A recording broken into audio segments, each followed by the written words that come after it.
আমরা দেখি কি একটা সমিতির মতো ৩৫০ জন সংসদ সদস্যের একটা মালিক সমিতি, তার রাষ্ট্রের মালিক হয়ে গেছে, যেন রাষ্ট্রটা তাদের।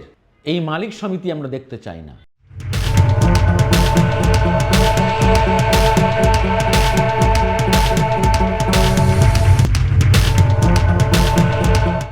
এখন সবচেয়ে যে বিষয়টি আলোচিত হচ্ছে তা হলো রাষ্ট্র সংস্কার। কিন্তু এই রাষ্ট্র সংস্কার কীভাবে হবে, কারা করবে?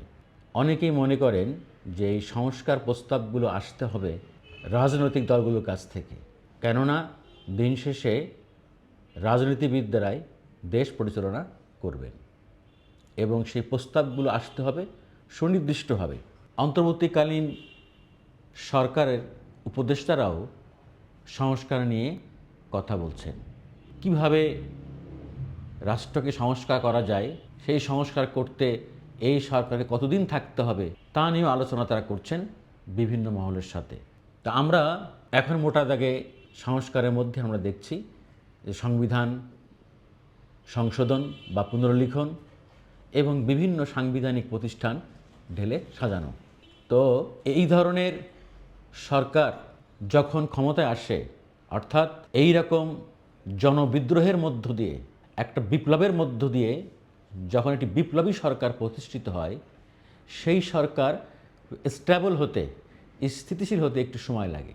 কিন্তু সরকারকে এখন মোটা দাগে সংস্কারের কাজটা দ্রুত শুরু করতেই হবে। আমাদের কিন্তু অতীতের অভিজ্ঞতা ভালো না। ২৪শে জুলাই আগস্টের যে বিপ্লব হয়েছে, এর আগেও কিন্তু এর কাছাকাছি জনবিপ্লব হয়েছে, হয়তো এরকম হয় নাই। ১৯৭১ সালে বাংলাদেশ ৯ মাসের রক্তক্ষয়ী সংঘর্ষের যুদ্ধের মধ্য দিয়ে আমরা একটি স্বাধীন রাষ্ট্র পেয়েছি, পতাকা পেয়েছি। কিন্তু ১৯৭১ সালের যুদ্ধের পরে আমরা যে বাংলাদেশ চেয়েছিলাম, মানুষ যে প্রত্যয় নিয়ে, যে আশা নিয়ে মুক্তিযুদ্ধ করেছিল, যে চেতনা নিয়ে, সেটা কিন্তু প্রতিফলন ঘটেনি মুক্ত স্বাধীন বাংলাদেশে। সেই সাম্যের বাংলাদেশ, বৈষম্যহীন বাংলাদেশ, সেই বাংলাদেশ কিন্তু মানুষ পায়নি। এরপরে আমরা ৭৫-এর পট পরিবর্তন, আবার দেখলাম ৯০-এর গণ অভ্যুত্থান, ৯০-ও তো একটি গণ অভ্যুত্থান হয়েছিল, যদিও এই মাপের হয়নি। বিপ্লবের মধ্য দিয়ে কোনো সরকার প্রতিষ্ঠিত হলে সেই সরকারকে অনেকগুলো গুরুত্বপূর্ণ কাজ করতে হয়। যদি এখন আমরা ধরি যে সংবিধান সংশোধন হতে হবে, সংবিধান সংশোধন এবং পরিমার্জন বা পুনর্লিখন এমনভাবে হতে হবে যাতে ভবিষ্যতে আর কোনো শাসক, আর কোনো ক্ষমতাসীন দল সংবিধানের অজুহাত দেখিয়ে মানুষকে শোষণ করতে না পারে, মানুষের উপরে দুঃশাসন স্টিমুলা চাপিয়ে দিতে না পারে। আমাদেরকে সেভাবেই সংবিধান সংশোধন করতে হবে।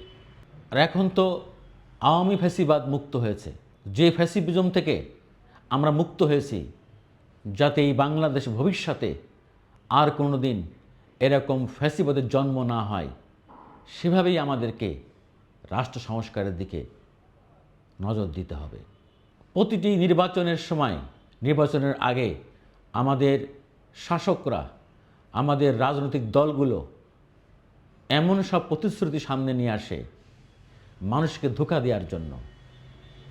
দেখা যায় যে নির্বাচনের পরে জনগণকে দেওয়া সমস্ত প্রতিশ্রুতি তারা ভুলে যায়, আর তারা যেসব কর্মকাণ্ড করে, যা তারা জনগণের সাথে আলাপ করেনি, জনগণকে নির্বাচনের আগে প্রতিশ্রুতি দেয়নি, মানুষের পরে দুঃশাসন চাপিয়ে দেয়। যেমন ধরেন ক্রস ফায়ার, এটা কি ছিল নির্বাচনী প্রতিশ্রুতিতে? দুঃশাসন, এটা কি ছিল? দুঃশাসন ছিল না। আমরা কি দেখে আসছি? আমরা দেখে আসছি সংসদ নির্বাচনের মাধ্যমে, সংসদ সদস্য নির্বাচনের মধ্য দিয়ে আমরা বেসিক্যালি ৩০০ জন নির্বাচিত সংসদ আর ৫০ জন হচ্ছে সংসদ সদস্যদের ভোটের মাধ্যমে নির্বাচিত। এই সব মিলিয়ে আমরা দেখি কি একটা সমিতির মতো, যে ৩৫০ জন সংসদ সদস্যের একটা মালিক সমিতি, তার রাষ্ট্রের মালিক হয়ে গেছে, যেন রাষ্ট্রটা তাদের। এই মালিক সমিতি আমরা দেখতে চাই না। একেবারে ইউনিয়ন পরিষদ থেকে আরম্ভ করে উপজেলা পরিষদ, পৌরসভা, সিটি মেয়র, জেলা পরিষদ, সকল জনপ্রতিনিধির মধ্যে একটা মালিকানার ভাব। তারা নির্বাচিত হয়েই মনে করে তারা দেশটাকে কিনে নিয়েছেন, তারা ওই এলাকার তারা মালিক হয়ে যান। এই মালিকানার সংস্কৃতি থেকে আমাদের বেরিয়ে আসতে হবে। যতদিন আমরা এই সব মালিক সমিতি দূর করতে না পারবো, জনপ্রতিনিধিদেরকে জনগণের প্রতিনিধি হতে হবে। আমাদেরকে এটাই হলো বড় আকারের বড় ধরনের সংস্কার।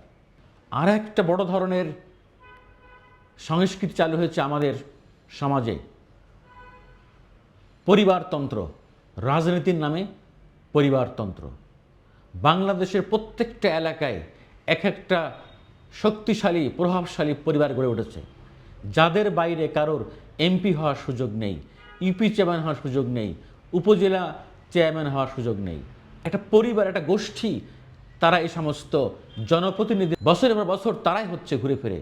বাবা পরে ছেলে, ছেলের পরে মেয়ে, স্ত্রী, সবাই একটা পরিবার। এই পরিবারতন্ত্র ভেঙে দিতে হবে। এমন একটা সংস্কৃতি আমরা চালু করেছি যেখানে অন্য কারোর নির্বাচনে দাঁড়ানোর অধিকার নেই। এই কারণেই আমাদের সমাজে যোগ্য, মেধাবী, সফল মানুষরা তারা জনপ্রতিনিধি হতে পারছে না। সংস্কারের মধ্যে এক্ষেত্রে আমাদের বড় ধরনের সংস্কার আনতে হবে। বলা হচ্ছে এই সংস্কারে প্রধানমন্ত্রী থাকতে পারবে না 2 বছরের পরে, 2 মেয়াদের পরে। অবশ্যই যিনি প্রধানমন্ত্রী হবেন তিনি বড় জোর 2 মেয়াদ হতে পারবেন। তিনি একাধারে দলীয় প্রধান, সরকার প্রধান, সংসদের প্রধান হতে পারবেন না। আমি মনে করি একইভাবে সমাজের প্রতিটি স্তরে এটা করা দরকার। প্রত্যেকটা জনপ্রতিনিধি তিনিও 2 বারে বেশি হতে পারবেন না। কারণ এই সংস্কার না করলে আমাদের রাজনৈতিক, আমাদের সামাজিকভাবে আমাদের সামনে এগোনোর কোনো পথ খোলা থাকবে না। এই ধরনের মোটা দাগে সংস্কার হতে হবে। আমি শেষ করব এটাই বলে, জনগণের মধ্যে কিন্তু ভোট নিয়ে এখন কোনো এরকম জনগণ নির্বাচনের জন্য পাগল হয়ে যাচ্ছে না। জনগণ চায় যে ভোট পরে হোক, আগে রাষ্ট্র সংস্কার হোক। দেশের বেশিরভাগ মানুষ যেভাবে রাষ্ট্র সংস্কার চায় সেভাবে রাষ্ট্র সংস্কার হতে হবে। না হলে আমাদের এই সমস্ত বিপ্লব ব্যর্থ হয়ে যাবে। আমরা জুলাই আগস্টের এই যে গণবিপ্লব, 100 রক্তের বিনিময়ে অর্জিত বিপ্লব, আমরা এই আবু সাঈদের বিপ্লবকে, এই মুগ্ধদের বিপ্লবকে, তাদের আত্মত্যাগকে বৃথা যেতে দিতে পারি না। আল্লাহ হাফেজ।